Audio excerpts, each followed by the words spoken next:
Hi guys, it's the Storm, and today I'm going to be teaching you how to draw a manga-style anime female head.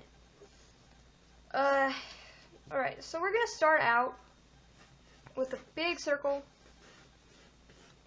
since we're drawing only the head and the neck and maybe some of the shoulders. It can take up most of the page if you really wanted it to. After you've drawn a semicircle, it doesn't have to be absolutely perfect. It can be like scribbles as long as you can tell that it's a circle and that's where you're supposed to draw on. I can't stress that enough.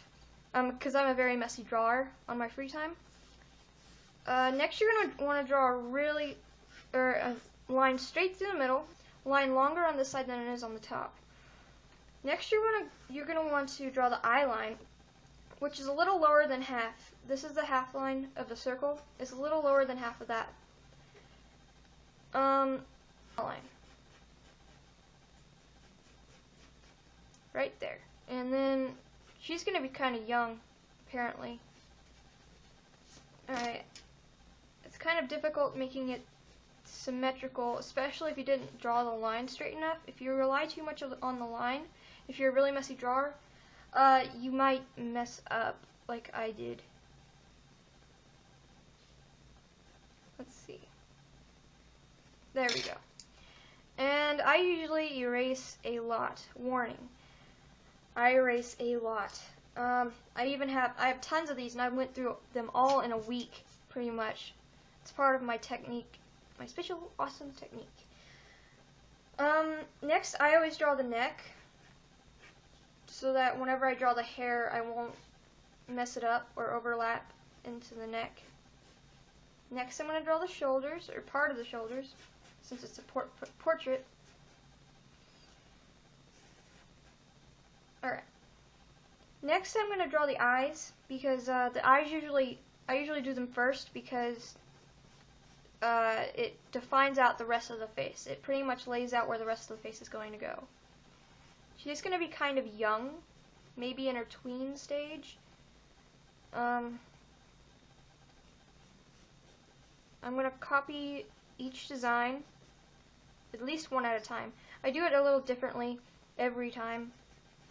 Sometimes I draw the whole eye once and then copy it over there, but usually I mess up really bad. So I'm going to do it like this, just a step-by-step thing. Next I'm going to draw whatever this is called. I mean, this is the pupil right here, the little black part, but tell me in the comments below what the color part of the eye is called. I really want to know. If you can tell me, then you guys get cookies, because don't really put me up on that. I can't bake at all. So, but if you could tell me, that would be great. I'm just copying each side as I go, making sure I'm doing everything pretty much symmetrical, since it's a front-facing head. It's facing towards the viewer. You're gonna want to make them almost completely symmetrical if you can. I mean, it doesn't have to be perfect at first, because if you're a beginner, it doesn't matter if you mess up all the time. It just matters if you learn how to do it. I mean, it really doesn't matter. Until you start getting into the professional stage, like I am. Or at least I think I am. Once you think that you're in the professional stage, you're really going to have to make sure that you're doing everything almost perfectly. So right now, if you're a beginner, I would really, really just stress on just learning how to do the basic stuff beforehand, and not worrying about if it looks good or not, just knowing that you can do it. Because it gets stressful after a while. Especially when people ask you something specific, like that. I'm drawing the nose right now. Since she's a little younger, I'm drawing the nose a little smaller. In most anime styles, the younger the character is, the smaller the nose is. Unless it's like a super hyper-realistic anime, which I just messed up on the eyelashes. Unless it's a hyper-realistic anime, the nose is going to be very small for younger characters.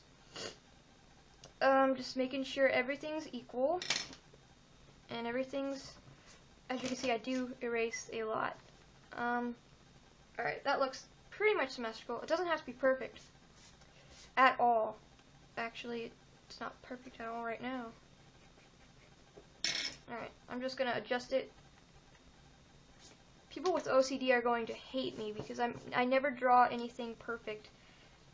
Even though I stress about it, like it has to be perfect, but it can't be because we're humans. At least I hope you guys are humans. Anyway. Next I'm going to draw the mouth. She's going to be smiling, and since she's younger, she's going to have a smaller mouth as well. The reason why younger characters, or at least I think, have bigger eyes is because it shows innocence. It shows that their eyes are wide with wonder with everything they see, and they're absorbing in every detail because that's exactly what children do. They learn through seeing pretty much, or hearing. They just absorb everything. Now I'm going to try again with the eyelashes because apparently I suck at it. Next I'm going to draw the lids, or at least whatever you want to call them. Some people draw them, some people don't, but I like drawing things that, well, I think I'm Korean, but I also have a fold on my eye, and I like to draw folds because of that, I think. Next, you're going to want to draw the eyebrows, which is extremely important. I can't stress out enough about it because eyebrows show so much, portray so much of the character's emotion that I can't even tell you. If it didn't have eyebrows at all, then it would be the eyes. But if it was the eyebrows, it really, for some reason, it grabs the attention of the viewer so easily. That's why eyebrows show through the hair in anime, because it's so focused on facial expressions, so that it's just what the style is, which is kind of fascinating once I learned about that. Alright, now make sure the eyebrows are equal too.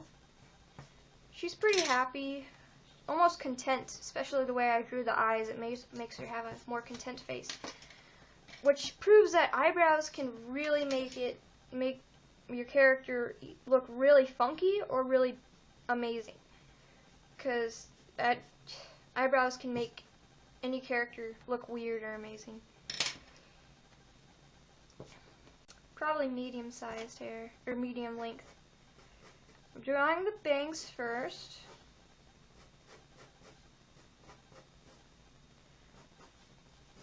I'm not going to have it completely symmetrical with the hair, because hair is not symmetrical at all, I don't think. Not perfectly, anyway.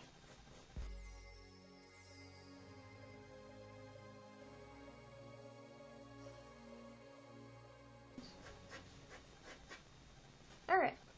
Now she's a very sweet, sweet character. Definitely. Alright. Now that I have everything, I'm pretty sure I have everything. No, I don't have the ears. So I drew the ears just to add more definition, more realism to the character.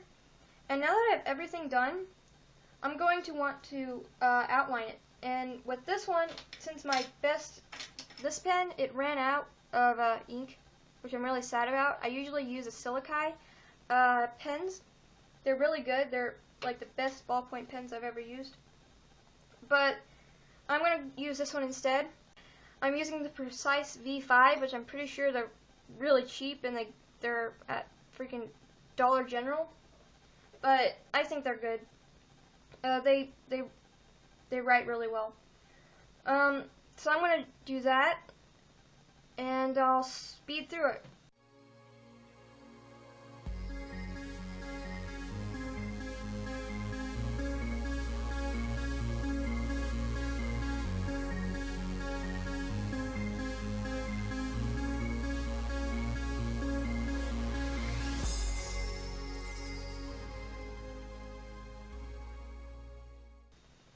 Alright, once you get everything inked, you're going to want to erase everything after it dries. You're going to have to leave it for at least, like if you're using a really inky pen, like a pen that has a felt tip, you're really going to want to let it dry.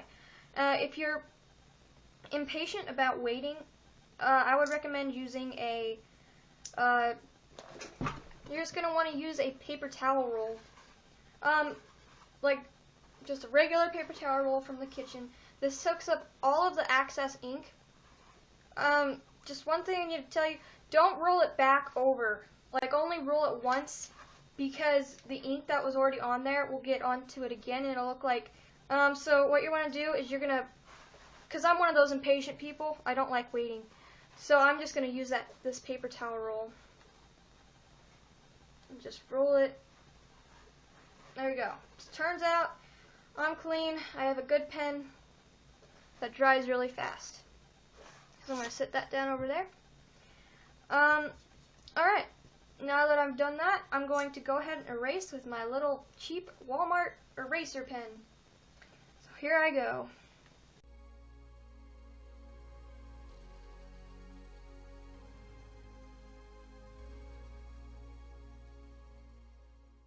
Alright. After you're done erasing, you're going to see spaces, or if you're really good you won't, but you're probably going to see spaces in between the lines, because sometimes the darkness of the pencil will obscure what you're doing and then you'll miss some things. So what you're going to do is you're going to go back and read and touch up your art, which I apparently did a pretty bad job for this one, but it's okay, since I'm just showing you guys how to do it basically. After you get most of it lined up, like after you get all the lines defined and everything, you're going to want to finish it. Actually, I'm pretty sure this is finished. I mean, you can shade it if you know how to shade. I'm going to do a shading video soon. But yeah, I hope you guys, I mean, we have together created something awesome. I hope, I'm going to go ahead and sign. It's the 6th. Alright. So I would recommend you guys date it, so that whenever you look back, you know whenever it was.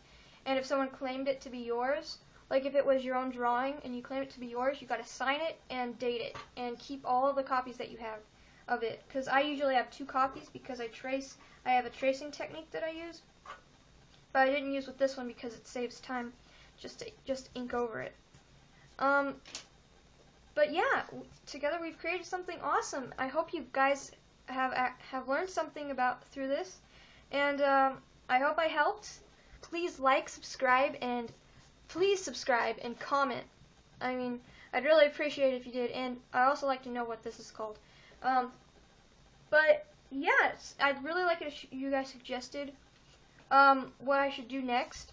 I already have 2, the ear tutorial and the shading that I promised you guys. But if you guys can suggest anything you want. I animate too. Actually, I'm looking into animating, and I might do some animation music videos or whatever, and maybe some cartoons. I also do speed paints and speed draws, like with traditional and digital drawings. And those will come in soon, and I hope you guys watch those too. But anyway, I hope you guys, again, learned something from this, and I guess I'll see you guys in the next video. Bye!